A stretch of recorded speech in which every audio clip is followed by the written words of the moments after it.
Hi, I'm Mike. I'm Scott. And I'm Mark. We are your Screen Machine product support team, and here's another quick tip. In this tip, we are going to talk about temperature sensors. So in front of me, I have a few different of the sensors we've used over the years. We like to cover information about these sensors because this is the only other thing that's going to shut your machine down other than our emergency stop functions as far as on the SMI side of things. So obviously emergency stops will shut your machine down in an emergency. If something were to happen, you hit the switch, kills the machine. This is similar in the fact that it will stop the machine somewhat abruptly on our older machines, a little faster than our newer machines. But once that hydraulic oil gets up to that shutdown temperature, which is 175 on these and typically 200 on these other ones, that's when it's going to shut your machine down, and it's shutting it down to protect the rest of the hydraulic components in your system so that you don't have any issues with those. So it's doing it to protect it just like an emergency stop, but not for a physical harm type thing. But I wanted to talk about our different sensors that we have here.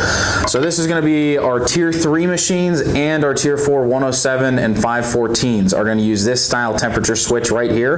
There are two of them because on that system we have one temperature switch. It turns on the cooler. It tells it when to turn on and start cooling your hydraulic oil. And then another temperature switch, it says, hey, this is over temperature and we need to shut the machine down, is going to be this one right here. So a couple different ways. A lot of times we get calls in and ask what temperature switch is what. An easy way to tell is by reading just right on the temperature switch. So this one has a 120 on it.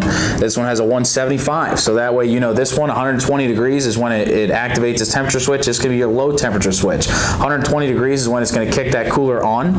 Your other switch, it has a 175 in the part number. That means it's going to be telling your machine to shut down when it's 175 degrees.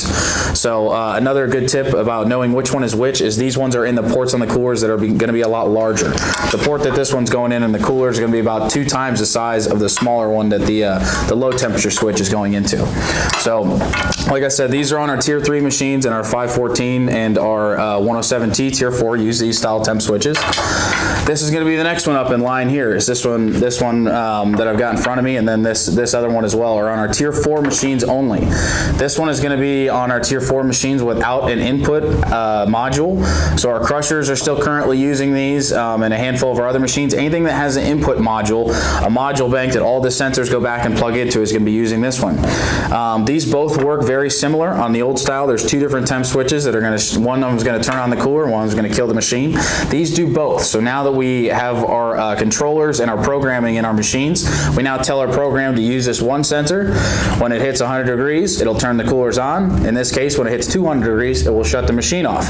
And on our newer machines, it works a little differently than those ones. These ones are going to be an abrupt stop. Anyone that uses these, any of these, it's going to shut the actual functions of the machine down first, let that material empty out of the machine. It goes in sequential order, let the material empty out, and then it's going to kill the whole machine. So it's not an abrupt, emergency stop type situation. So if your machine's shutting down like that, you'll get a code on the screen, but then just pay attention to how it's shutting down and you'll know it's because of the high hydraulic oil and not an emergency stop. So like I said, these are our 2 ones on our new Tier 4 machines.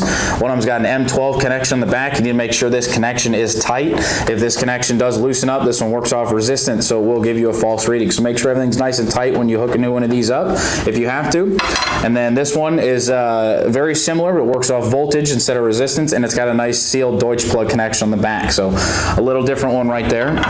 But all in all, these all basically do the same thing. They're to protect your machine if that hydraulic oil does go up to that temperature where you might start harming components in the system. So all these are there for a reason. If you're having your machine shut down for high hydraulic temperatures, there's a few things that you need to first check that the cooler is running, check that the cooler is not dirty or plugged up, and B, then we get down to the line to make sure all your sensors are working properly. But at that point, if your machine's shutting down for a high hydraulic temperature, give us a call, give the product support team a Screen Machine a call, and we will point you in the right direction to get you back up and running.